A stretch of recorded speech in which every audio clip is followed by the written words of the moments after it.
اور اگست میں وہ معاہدہ ختم ہوا اور اس نے اس کو اپنا تیسرا صوبہ بنا دیا، اس کا نام اس کا رکھا پرامزر فرنٹیئر۔ میری کارا صاحب وغیرہ کے ساتھ یہی جنگ رہتی تھی، یہ جب وزیر کشمیر تھے، میں کہتا تھا نہیں ریاست جموں کشمیر کا حصہ ہے یہ، اگر آپ کو یاد ہو۔ میرے بھائی ہیں مہربان، کے ساتھ تلخی بھی بڑی رہتی تھی، لیکن سیاسی کارکن ہیں کارا صاحب، کم رہ گئے اب سیاسی کارکن ہمارے ملک میں۔ تو وہ اس اپنے ماموں کو بھیجا گورنر بنا کے، گنسارا سنگھ کو، وہ گرفتار ہو گیا۔ پھر اس کے بعد یہ ہوا کہ یہ معاملات اس طرح کے چلنے شروع ہوئے۔ ایک معاہدہ کراچی ہوا 1949 میں، اس میں 3 فریق تھے۔ ایک تھے جناب مشتاق احمد گربانی صاحب، آپ لوگوں نے ان کا نام سنا ہوگا، ساؤتھ پنجاب سے تھے، وہ وزیر بے محکمہ تھے سینٹرل گورنمنٹ میں۔ ایک سردار ابراہیم صاحب صدر، اور ایک چودھری غلام عباس مسلم کانفرنس کے صدر کی حیثیت سے۔ اس میں حکومت آزاد کشمیر کا کام، حکومت پاکستان کا کام اور مسلم کانفرنس کی ذمہ داری ہے۔ یہ وزارت امور کشمیر والے وہ کارا صاحب جو غلام عباس کی لائن بتا دیتے ہیں، وہ بتاتے ہی نہیں ہیں، وہ ہمیشہ گڑبڑ کرتے رہتے ہیں۔ اس میں انہوں نے لکھا تھا کہ میں صرف مسلم کانفرنس کی حد تک باتوں سے اتفاق کرتا ہوں، باقی معاملات سے انہیں اتفاق نہیں کیا۔ بڑا سمجھدار آدمی تھا وہ، اللہ نے وہ بڑا، یہ آپ دیکھ رہے ہیں چین کی بات آئی تو جب شیخ عبداللہ آیا لاہور 64، اس میں لیاقت پاک جلد، میں بھی چھوٹا تھا وہاں گیا ہوا تھا، اس نے کہا تھا اس کے ایک فریق اور بھی، اس کا نام چین ہے۔ یہ 64 میں لیاقت، تو شیخ عبداللہ کو بری بھی لگی تھی یہ بات جلسے میں۔ تو وہ میں آپ سے جو عرض کرنا چاہتا ہوں یہ ہے کہ اس کے تحت ایک نظام چل گیا۔ اب ویسے جو میں آپ کو بتاؤں، اگر معاہدہ کراچی کی بات کروں تو میرا کوئی رول نہیں ہے اس میں، حکومت آزاد کشمیر کا میرا کوئی رول نہیں ہے۔ میں اسی لیے یہ بات کرتا ہوں جو کائرہ صاحب نے بھی بات کی تھی۔ دیکھیے ایک زمانے میں یہ اپنا کلنٹن بھی تھا، بعد میں یہ جو اوباما تھا، یہ کشمیر والے سے بات کر، یہ کہتے تھے سرحدیں تبدیل نہیں ہوتی، وہی تبدیل کیسے؟ ساؤتھ سوڈان کی کیسے تبدیل ہوئی، سوڈان کی، ایسٹ تیمور کی کیسے تبدیل ہوئی، چیکوسلاویکیا کیسے 2 ملکوں میں تقسیم ہوا؟ اس لیے کہ وہ جو اصل فریق تھا اس کی بات کو جو ہے نا آگے سامنے لایا گیا۔ میں آپ سے کہتا ہوں، ایک تو یہ ہے کہ یہ یہاں پر بات بھی چلی تھی کہ آپ کا کام صرف وہ سند لینا نہیں ہے، آپ کا کام تحقیق بھی ہے آپ کا، اور یہ مسئلہ آپ کے سامنے ہے کہ کیا ذرائع اختیار کیے جائیں کہ جو ہم انٹرنیشنل سطح پر جو ہے یا دنیا کو جو ہم اپنے حق میں جو ہے وہ اپنے حق میں موڑ سکیں۔ اس پر مقالے لکھے جانے چاہیے۔ تو جو میں آپ سے گزارش کروں وہ یہ ہے کہ جب تک آپ آزاد کشمیر حکومت کا رول تعین نہیں کریں گے اس کو اور حریت کانفرنس کو ملا کے، آپ 70 سال چھوڑ کر، میں آپ کے منہ پر کہا، آپ 700 سال بھی لگے رہے، آپ ہندوستان کو کشمیر سے نہیں بھگا سکتے۔ وہ کس لیے اس نے اپنا ایک بیانیہ جو ہے بنا لیا ہوا، وہ جو اسے سیل کیا ہے۔ غلطیاں ہماری ہیں، ہماری کمزوریاں ہیں نا، کسی کی نہیں ہے یہ۔ 1979 کے بعد بعض ایسے معاملات ہوئے پاکستان کے حوالے سے جو ہماری دنیا کے اندر ہمارے پیچھے ایک بیگیج لگا ہوا ہے، وہ اترتا نہیں ابھی تک۔ پھر 9/11 کے بعد ہمارے ساتھ کیا ہوا، ہم استعمال ہوئے، اور وہ کھانا خراب جو ہے جنہوں نے کیا وہ چھوڑ کر میں بھاگ گئے، اور ہم پھنس گئے۔ تو جو میں آپ سے عرض کر رہا ہوں تو وہ یہ ہے، دیکھیے کینیڈا میں ریفرنڈم ہوا، کیوبیک نے کہا ہم الگ ہونا چاہتے، وہ ہار گئے، نہیں ہو سکے۔ اسکاٹ لینڈ میں جو ہے وہ ریفرنڈم ہوا، ہار گیا، وہ اسکاٹش لوگ ہار گئے، برطانیہ آج ایک ہے۔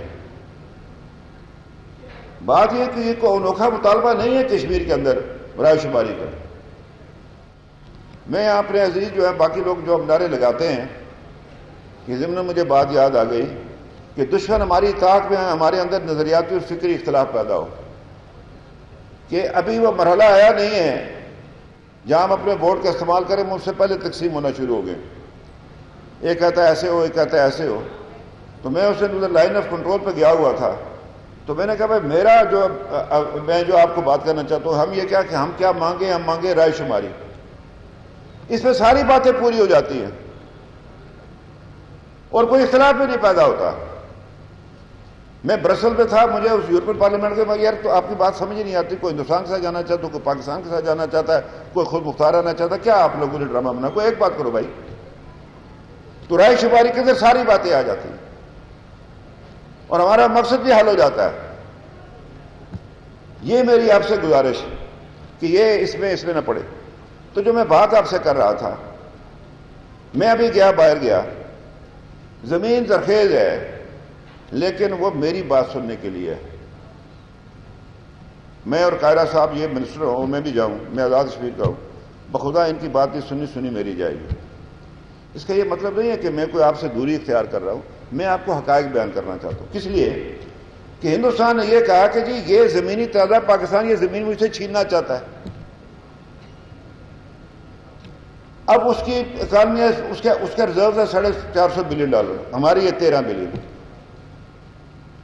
دیکھیے پیسے کی طاقت کیا ہے کہ روس جو ہے وہ ایران کا سپورٹر ہے گلف کے اندر, لیکن اسے سعودی عربیہ کی پیشکش کی کہ آپ S-400 میزائل مجھ سے لے لیں, وہ $4-5 بلین کے میں آپ کو دے دیتا ہوں, آپ اپنا ڈیفنس کریں. یعنی چوکیدار کے ساتھ بھی اور چور کے ساتھ بھی. اب بات یہ ہے کہ ہم نے اس سے پاکستان کو میرا یہ ہے کہ میں پاکستان کو کیسے فیسیلیٹیٹ کروں, اپنے وطن عزیز پاکستان کو. میرے والد ہمیشہ جلسے میں تقریر کرتے تھے, وہ کہتے تھے وطن عزیز پاکستان.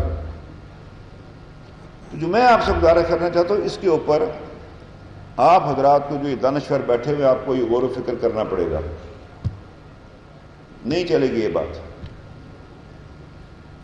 اس لیے وہ یہ سمجھتے ہیں کہ زمینی تنازع, باہر میں نے جا کر یہ کہا بھائی پاکستان نے کبھی کلیم ہی نہیں کیا کہ کشمیر میرا ہے. وہ کہتا ہے بھائی لوگوں کو رائے شماری کا موقع دو, خود ہی فیصلہ کریں گے. یہ پاکستان کو ایج حاصل ہے, پاکستان ہائر مارل گراؤنڈ پہ کھڑا ہے ہندوستان کے مقابلے میں. اب اس بیانی کو توڑا کیسا جائے؟ اس کو جو میں بات کرتا ہوں وہ یہ کی جائے. پتہ نہیں ہم پتہ نہیں $400 بلین پر کب پہنچیں گے, پتہ نہیں کیا کریں گے, وہ لمبا کام ہے. تو میری جو گزارش ہے آپ سے یہ ہے کہ اس بات کو جو ہے وہ مد رکھا جائے. ہمیں ہمارا گول پوسٹ وہی ہے, لیکن اس کو تلاش کر اس کو حاصل کرنے کے لیے آپ کو اپنی پالیسی چینج بھی کرنی پڑتی ہے. یہ راکی کا پلیئر ہوں گے نا, کبھی رائٹ فلینک سے اٹیک کرتے, کبھی لیفٹ فلینک سے اٹیک کرتے دشمن کے گول پر, بار بار ایک کی طرف سے نہیں جاتے آپ. مقصد میرا کہنے کا یہ تھا کہ اس کے اوپر کوئی غور و فکر کیا جائے. وہ اس لیے دیکھیے کہ جب اوسلو ایکارڈ ہوا تھا, ابھی ویسٹ بینک نہیں تھا ان کے پاس, فلسطینیوں کے پاس بے زمین تھا. ادھر تو زمین موجود ہے, آزاد کشمیر کے بلتستان ریاست کشمیر کا حصہ ہے, یہ کوئی 32,000 مربع میل آپ کے پاس موجود ہے 84,000 میں سے. آپ اس کو شکل دے سکتے ہیں حریت کو اور ان کو ملا کر. آپ ہمیں آگے کریں, ہمارے پیچھے ہمارے پشتی بان بنے. میں دعوے سے کہتا ہوں ہم انٹرنیشنل ارینا میں ہندوستان کو شکست دے سکتے ہیں. لوگ بات سنیں, یہی بات چلی کہ ابھی تک کسی نے بھی ہندوستان کے انسانی حقوق کے جو خلاف اس میں کسی نے ہندوستان کی حمایت نہیں کی ابھی تک. اب یہ 2 ایشو ہیں, ایک ہے ہیومن رائٹس کا, ایک ہے پولیٹیکل. ہیومن رائٹس کا جو آپ سے ابھی بات کی, پولیٹیکل ایشو یہ ہے کہ یہ اپنا رائے شماری سے اس کا معاملے کو حل کیا جائے. ابھی ہندوستان اس معاملے میں ہندوستان کو ہم پر برتری حاصل ہے, ہمیں اس کو پش کر رہا ہے. اس کو فائنلی بات اسی پر جائے گی کہ بھئی یہ کیوں ہے. یہ جہاں آپ کو آسانی نظر آتی ہے, جہاں ہمیشہ دشمن کی سافٹ بیلی پر اٹیک کیا جاتا ہے, وہ سافٹ بیلی کیا ہے؟ Human rights violation. کسی نے حمایت نہیں کی ہندوستان کی. باقی یہ ہے کہ میں نے وزیر اعظم صاحب سے کہا تھا, ایک میٹنگ تھی, تو میں نے کہا جی آپ اس کو ایشو کو لے جائیے UN میں. ان کا خیال یہ تھا کہ پتہ نہیں اگر ہمیں کوئی کامیابی نہ ہو سکے تو پولیٹیکل پارٹیز میرے پیچھے لگے. میں نے کہا جی ان سے بیٹھ کر طے کریں, کوئی فرق نہیں پڑتا. میں نے کہا جی اب 60 کی دہائی نہیں, آپ فکر نہ کریں, ہم آپ کے ساتھ ہیں کشمیری, کیوں نہ لے جائیں اس کو UN کے اندر, کوئی فرق نہیں پڑتا. بات جو میں آپ سے عرض کرنا چاہتا ہوں وہ یہ ہے کہ لے گئے اس کو, اب اس کو ہم نے مسلسل اس کو جاری رکھنے سے یہ تواتر کے ساتھ یہ پالیسی چلنی چاہیے. وہ ٹھیک ہے کہ جب جنگ ہوتی ہے یا کوئی ایسی بات ہوتی ہے ہم تیار ہو جاتے ہیں, جب امن کا زمانہ قاہرہ صاحب نے کہا ہم پھر چپ کر کے بیٹھ جاتے ہیں. یہ دیکھیے, یہ ہندوستان, مجھے اس نے کہا, وہ ایک امریکہ میں ہم گئے اس کے پاس ملنے کے لیے, فارن ریلیشن کے کمیٹی کے ممبر کے پاس. اس نے مجھے کہا تمہیں پتہ ہے کہ مودی نے کیا کیا, یہ اگست کی ڈیٹ کیوں رکھی؟ میں نے کہا جی آپ بتائیے. کہنے لگا کہ امریکہ کی اور سارے یورپ کی پارلیمنٹ ریسس پر ہے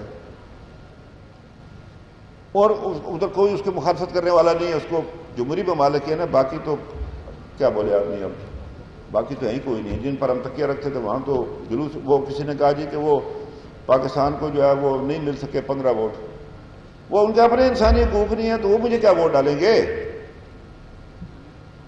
تو جو میں آپ سے عرض کرنا چاہتا ہوں وہ یہ ہے کہ اس میں ہمیں دیکھیے بات کیا ہے, آپ پریشان نہ ہو کہ جی یہ ہو گیا وہ ہو گیا, بش مل گیا, اس کا ٹرمپ نے کہا یہ. دیکھیے وہ جو 10 روپے کا, 5 روپے کا, 100 روپے کا, 5,000 کا نوٹ پہ لکھا تو اس کی قیمت کاغذ کی مقرر ہے. 500 روپے کے نوٹ کو 500 کوئی نہیں دے گا. ہماری جو فیس ویلیو دنیا کے اندر اسی کے مطابق کبھی کام چلے گا. اس لیے کہ اس 9/11 کے بعد بدقسمتی سے جنرل مشرف صاحب اپنے اس غیر آئینی, غیر قانونی اس اختیار کو لیجیٹیمیسی دیتے رہے, کبھی بش کی گود میں, کبھی کس کی گود میں. ہندوستان ہمارے خلاف وہاں پر کام کرتا رہا. اس نے جو اس کے پاس میں تھا اس نے کیا. اور یہ ہے کہ ہم بھی کسی وقت جو ہے نا بہت سارے معاملات میں الجھ جاتے ہیں. ایک میں آپ سے گزارش کرنا چاہوں گا بصد احترام سب سے. ایک میں نے تھے ملک غلام یزدانی صاحب, غالباً ان کا نام تھا, انہوں نے کوئی بیان دے دیا تو وقت میں اس کے خلاف بات آ گئی. تو دولتانہ صاحب مرحوم زندہ تھے, یہ 79 کی بات ہے. تو ان سے پوچھا, انہوں نے کہا بھائی سیاستدان کا ہوتا ہے. آپ دیکھ رہے تھے وزیر اعظم آزاد کشمیر لاہور میں میڈیا سے گفتگو کر رہے تھے. ان کا یہ کہنا تھا کہ لاکھوں پاکستانیوں کی قربانی کے بعد ہی پاکستان وجود میں آ سکا تھا.